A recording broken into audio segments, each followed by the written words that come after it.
ரட்சிக்கும் எஜமானனாய் இருக்கிறார். ஹல்லேலூயா.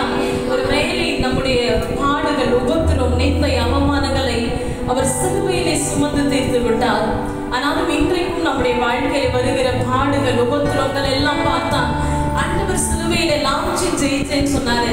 ஆனா இன்னும் உபத்திரமா இருக்கு, இன்னும் நெருக்கமா இருக்கு, இன்னும் பாடுகளா இருக்கு என்று சொல்லுவோம்.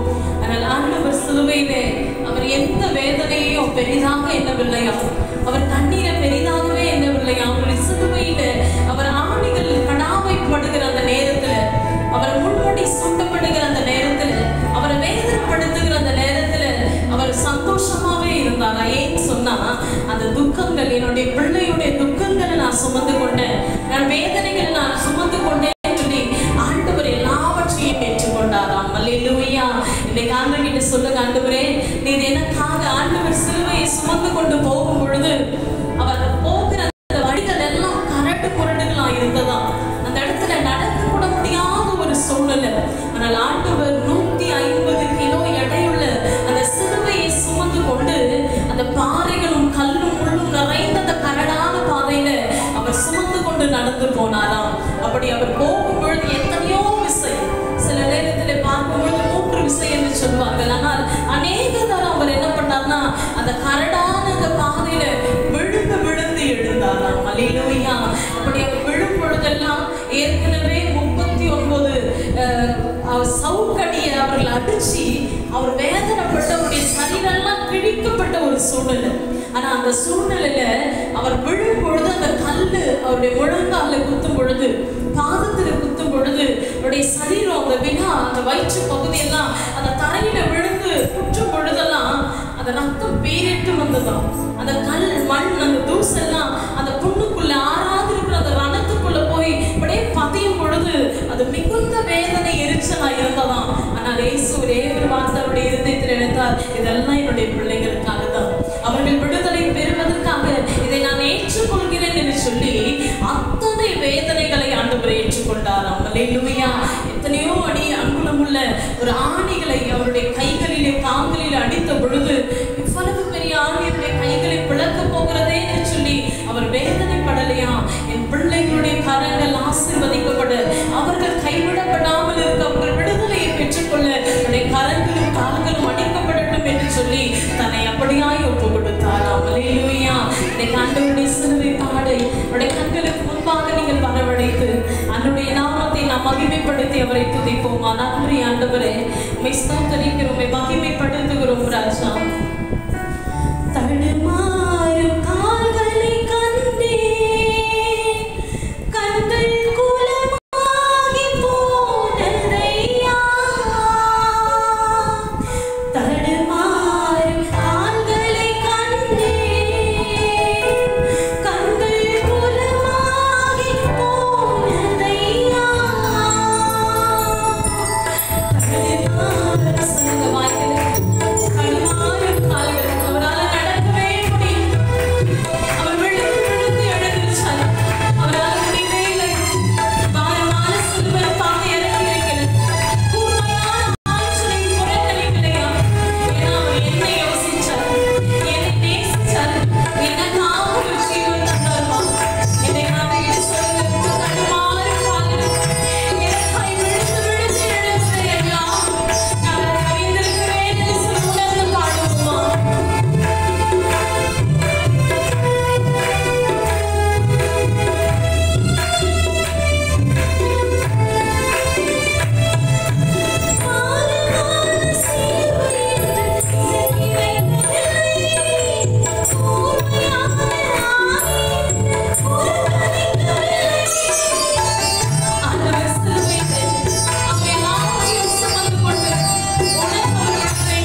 சிரசிலே குத்தி கண்களின் வழியாய் ரத்தம் பீரிட்டு வழிந்தது.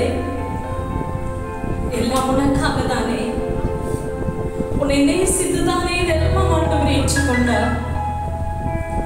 எனக்கு ஆண்டவர்கிட்ட அப்படியே ஒப்பு கொடுத்து ஆண்டவரை துதிப்பேன். அவர் பரிசுத்தர். உம்முடைய பிள்ளையாக நானும் பரிசுத்தமாய் இருக்க விரும்புகிறேன் அப்பா. என்னை பரிசுத்தப்படுத்துங்கன்னு சொல்லி ஆண்டவர்கிட்ட அப்படியே அர்ப்பணித்து துதிப்போமா. நன்றி ராஜா, உம்மை துதித்து நாங்கள் மகிமைப்படுத்துகிறோம் ஆண்டவரே. நீர் அதிசயமானவர், ஆலோசனை கர்த்தர், நித்தமும் போற்றப்படத்தக்கவராய் எங்கள் மத்தியில் இருக்கிறதற்காக உமக்கு நாங்கள் நன்றி சொல்லி துதிக்கிறோம் ராஜா. இன்றைக்கு நம்ம ஒன்றுமே இல்லை, ஆனா இன்றைக்கு நம்மளை தகுதிப்படுத்தி இன்றைக்கு நிறுத்தி இருக்கிறாரே, அந்த அன்பை நினைத்து ஆண்டவரை துதிப்போமா. நன்றி ராஜா, உம்மை துதித்து ஸ்தோத்தரித்து உம்மை மகிமைப்படுத்துகிறோம் ஆண்டவரே.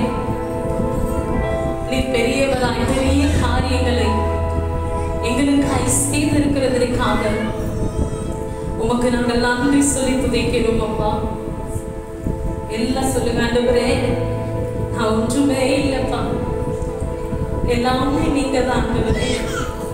என்னுடைய படிப்போ, என்னுடைய பணமோ, என்னுடைய வீடோ ஆண்டவரே, என்னுடைய ஆசீர்வாதமோ நன்மைகளோ ஒன்றும் இல்லை ஆண்டவரே. எல்லாம் குப்பை என்று நான் அறிந்திருக்கிறேன் அப்பா. ஆண்டவரே, நான் ஒன்றுமில்லை, எல்லாம் அம்மா தான் சொல்லி நான் அறிந்திருக்கிறேன்னு சொல்லி அன்றைக்கு ஒப்பு கொடுத்து கடைசி ஆண்டவரை ஆராதித்து அவரை மகிமைப்படுத்துவோமா. நன்றி ராஜா, என் பரிசுத்தர் ஆண்டவரே. அவருடைய அபிஷேகம் இல்லை என்று சொன்னால் நம்மால் நிற்கவே முடியாது. அவருடைய அபிஷேகம் தான் நம்மை நிறுத்தி இருக்கிறது. இன்றைக்கு ஆண்டவர்கிட்ட சொல்லி ஆண்டவரை துதிப்போம். ஆண்டவரே, உங்களுடைய அபிஷேகம் எங்களை உயர்த்தட்டும், எங்களை பாதுகாக்க